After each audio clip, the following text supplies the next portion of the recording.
So this video is going to probably start off as a little bit more of an educational rant. I like to give y'all a little forewarning there. So if y'all hear that I'm on topic for too long, just skip forward if you don't want to hear my thought processes or how I move through a certain type of thing. But the overall concept of this video, as you can probably tell by the title, is open-mindedness.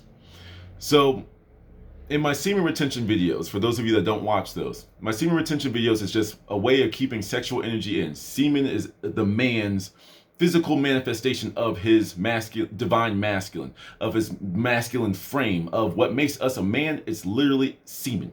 Okay, and that's why I teach semen retention. That's why for those of you that pop up from my spiritual stuff, y'all see semen retention pop up from time to time, because a lot of people need to know this. This is what's going to raise the vibration of the world.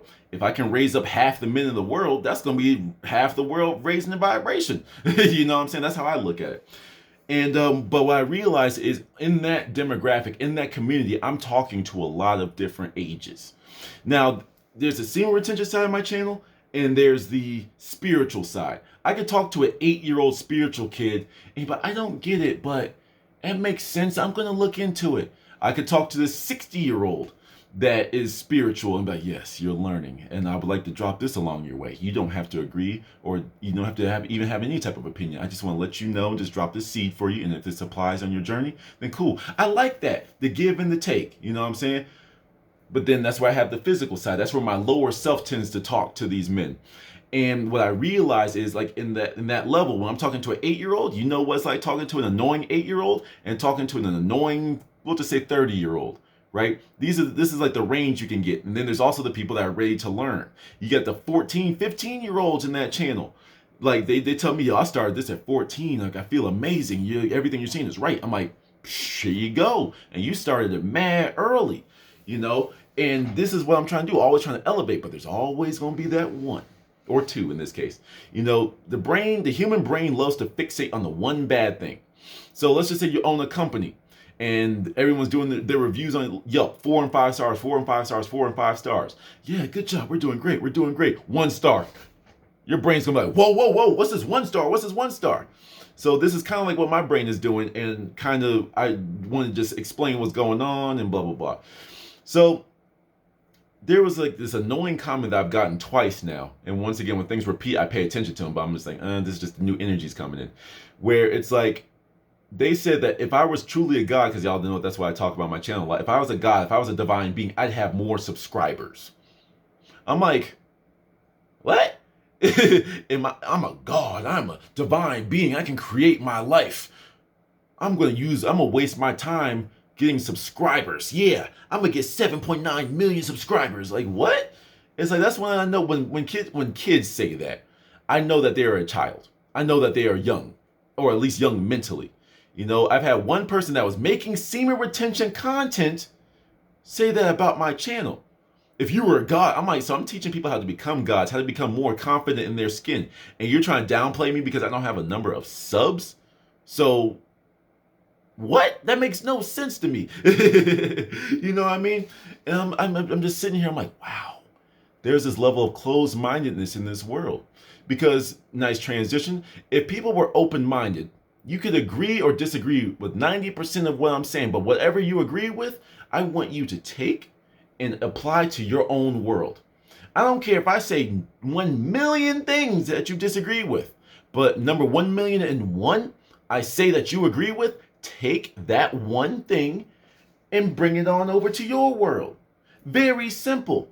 Open-mindedness does not mean gullibility. It does not mean naivety. It means I am open. The door is open till you can tell me whatever it is that you want. And I decide whether I let you into VIP. Anyone can walk through the front door and Prince's Club call his mine, but you have to get into VIP for your word to actually sit with me. You need to make sure that you come correct. Because what their argument was, they'll say, well, how's that have anything to do with it? And that's usually where they disappear. A lot of people are very good at stating their points, stating their beliefs, trying to force feed you to believe something, but they themselves can't articulate it. That's why if I talk about anything that I don't know about, I say I don't know a lot about this topic, aka Moldavite. A lot of people found me because of my Moldavite videos. I told y'all off rip, I'm not the crystal guy. I try them because they come along my way. I wear my little necklaces because I believe they have a power. I believe they help with certain things. But I tell you off rip, I don't know a lot, so I'm not going to pretend to be an expert. But that's what a lot of people do. They want to shoot their opinions at you. Yeah. I'm like, okay, well, you ran to the person that's going to catch your bullets because I'm Neo from the Matrix. So I'm going to catch your bullets and be like, okay, let's see. Bullet number 1. I'm not a god because I don't have a lot of subscribers. Well, why is that the case? Why is that the case? Please explain to me. And they say a whole bunch of stupid stuff. I'm like, you are 14. You do not know how to articulate your position. That's why I only speak on things I know about. That's why I talk about semen retention, motivation, and spiritual stuff, and manifestation, law of attraction, because these are things I've lived. I learned, I teach from experience. I don't teach you from books. I don't teach you from things that I've just read and be like, hey, I read this, but I'm not going to apply it, but maybe it works for you. Okay. No, I live what I talk about. That's why people feel me. It's like, yo, this makes sense. But think about this. I lived a certain world. Someone else has lived a completely different world. So I need to enter their space with give them the respect of they are the person that have lived this. They are the person that's gone out and learned this. So let me sit at their feet and learn. Some people do sit at my feet. I understand that. They say, okay, what do I do now? What do I do with this? How do I do this? But I can give you as much information, but when you're done sitting there and I lift you up and you stand, one day I'm going to sit at your feet. Because I got you started. Okay, cool. That's my job. That's what I'm here to do. But then when I'm ready to learn something, I want to learn from the same person I helped lift up. I want to learn from you. I always want to learn. But people, they form their final conclusions. I love people that form a final conclusion. And I don't mean like for the situation. I mean like a whole life, how I'm going to live my life at 18 years old. Then your final conclusion changes at 21. Changes to 23, 25, 30, 40, 50. It all changes. It keeps changing. So always keep learning. What a lot of people do is they have their final conclusion and they see life through this limited lens. And everything has to fit. All this is going on around them, but as long as if it doesn't come through here, it doesn't make sense. Nope, I'm ignoring everything. This is what I know. This is what I understand. So this is all I'm going to see through. And all these new lessons, all these new avenues of learning have been flying all around you, but you've just been tunnel vision. This is all you see. And that's why it's very important to have an open mind. When I get into my borderline conspiracy stuff, I always call myself hippy dippy or tinfoil hat, because I know that's the word I'm getting into, because a lot of people aren't ready to hear this type of stuff. There's some stuff I'm sitting on that I'm like, on my channel, I won't touch on. That's not what I'm here to do. I'm all here to bring unity. I'm all here to identify the problem, so we can all work towards fixing that problem, not hating each other, because division is the elite's way of destroying us. Black and white, you think we should be fighting? It's not black and white, it's rich and poor. And not even rich and poor, it's the elite versus the commoners. No matter how great you are, no matter if you're living in a mansion, you are a commoner. Because if the elite say, oh, all of your grocery stores, all of your blah, blah, blah are going to be shut down, what would you do in your mansion? You're a commoner. You just have a bigger house than the rest of us. And it's like, but don't get me wrong, I'm trying to get up to that level. But, but nevertheless, it's like, remain open-minded. It's like, I've sat with a man, older white gentleman. I was sitting at the park, or I was sitting I was done with the hike and I was just sitting reading a book. It was a nice day. And he started a conversation with me, blah, blah, blah, eventually got to race. And he said, now, I do have to admit that I do have my own prejudices, but I'm very happy. This is a very pivotal moment in my life. I'm very happy we got to have this conversation, because this is him talking to me. Me literally talking to you has eradicated a lot of these beliefs that I believed. He's like, I'm not going to be rude now that we're having this open conversation. It's like, I really did believe that black people couldn't articulate themselves.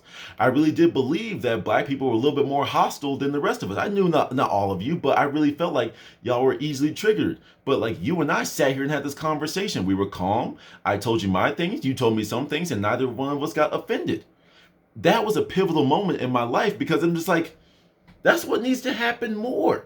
If more white people and black people, any race that you hate, surround yourself with them. You won't hate them by the end of it. You won't. I mean, like, low vibrational people are low vibrational people. You know, you got your heart broken or you got jumped by a group of white people, black people. That's not black people, white people. That's those people that hurt you. It's not black or white. It's high vibration, low vibration. Black people. A black person will be the first person to scam you. Be the first person to rob your car. Are all black people bad? Do you turn your back on your own kind? No. White people. White people are robbing you every single day. This is new information that you need to be open to. If you are white, white people are robbing you every day. What are taxes? Taxes supposed to be going to go fix up that road for that pothole that's been there for 3 years. You know what I'm saying? Supposed to like increase the infrastructure. We have this infrastructure bill. What's changing? Sure, there's a couple highways here and there, but I mean, otherwise, like, what's going on? You're being robbed by your own system that y'all created. And there's a whole video I'm going to make later on about how the world is so unfair. That's why it's fair. But I think we're just going to mix it in here real quick. The world is so unfair that it's fair. And this is something that you need to be open to. We black people have been so tunnel visioned into hating white people. Oh, it's the white man did this, the white man did that. Well, you do realize that white people helped us out in slavery, right? You know, there were some white people that weren't getting down with the get down with slavery, right? You know, there were white people hiding us, helping us get to the north, hiding us from here and there. Or some people we just had an agreement with, I'll call you my slave when the white people come around. But, you know, but then on the other tip, there's like the bad side of history, and we all know that. You know, white people, black people are not scary. Most of the time, we are going to help you if we see some crazy stuff happening. You understand? If you are getting hurt, there's going to be something in us that says protect that person, help that person. And you might get your life saved by a black person. But you need to understand that our anger towards that we point towards you all, and by we, I mean they, because I don't hate nobody. But it's like, you know, that we point towards you, it's not because of you. Dick Gregory has a simple saying that helped bridge the gap between me and race relations. He said, black people, the white people that you can't stand, the white people that you want to fight are the wrong white people. The white people that you are fighting and arguing with can't help you even if they liked you. That's what the elites are here for. They have us fighting down here. They drop a little bit of this that makes you mad at us. They drop a little bit of this here that makes you fight us. And meanwhile, there's okay, while they're distracted by that, we're gonna go do our stuff over here. But yeah, they have us all fighting, and they have us believing like one is better than the other, and this and that, and then blah blah blah, and then white people hear information about black people hear information about white people, and of course there's different races in the mix here, but you know we've been beefing for so long, a beef that needs to have been ended. Like a quick thought, random tangent moment. We have been protesting, we've been rioting, we've been trying to get like laws and rules and this type of stuff, and that we are in the same place. Yes, things are better, but when there's something a little bit better, something else got worse behind the scenes. So I'm like, when is it that we're going to do something different? When is it that the world's going to make that big move when on Christmas no one buys stuff? We don't buy Valentine's gifts. You know, we show love throughout the entire year. We don't do one day to do something special for our significant other. What sense does that make? We don't, you know, it's like Christmas. Like most companies make all of their money in Christmas time, Christmas shopping. So what happens when the world unifies? Black, white, Asian, Puerto Rican, yellow, pink, polka dot, zigzag. What happens when everyone says, you know what? I'm not buying shit on Christmas. Then what? You're going to start to see some big changes in the commercial brands. You're going to see prices drop because they can keep raising the prices because y'all little sheep people going to keep buying it. You're buying a PS5 that ain't got no games yet. You got like 3 whole games and remasters on the PS5. Why do you keep buying it? Hey, yo, babe, you love me if you get the PS5. Why are you putting that pressure on your girl? You see what I'm saying? All this to say, I know I'm getting all ranty. I'm going to cut myself off here. But like, you know, it's just like open-mindedness is what keeps us going. And once you are open-minded to different people's positions and how they got to a certain conclusion, maybe you can help heal. You know, like with the white man that had his prejudices against white people. I got my hair sticking up here. But like, you know, it's like with the white guy that has prejudices. We sat down and spoke to one another. No madness, no heinous, no. It's like he was being honest. Appreciate their honesty. I tell people all the time, You know, it's like I'd rather be dealing with a racist that I know is racist, hates me for everything in my guts, hates me, calls me a nigger, all that type of stuff. I love it. At least I know where you stand, not the person that's gonna smile in my face and I have to like do some digging. That's wasted energy. I'd rather just know what it is from the jump. At least I could talk to you. I mean, hey, you hate me, that's cool, but what happens when this? Well, I don't think about that. What about this? I didn't think about that either. I'm like, so instead of you hating me, how about you and I work together to take down the elites?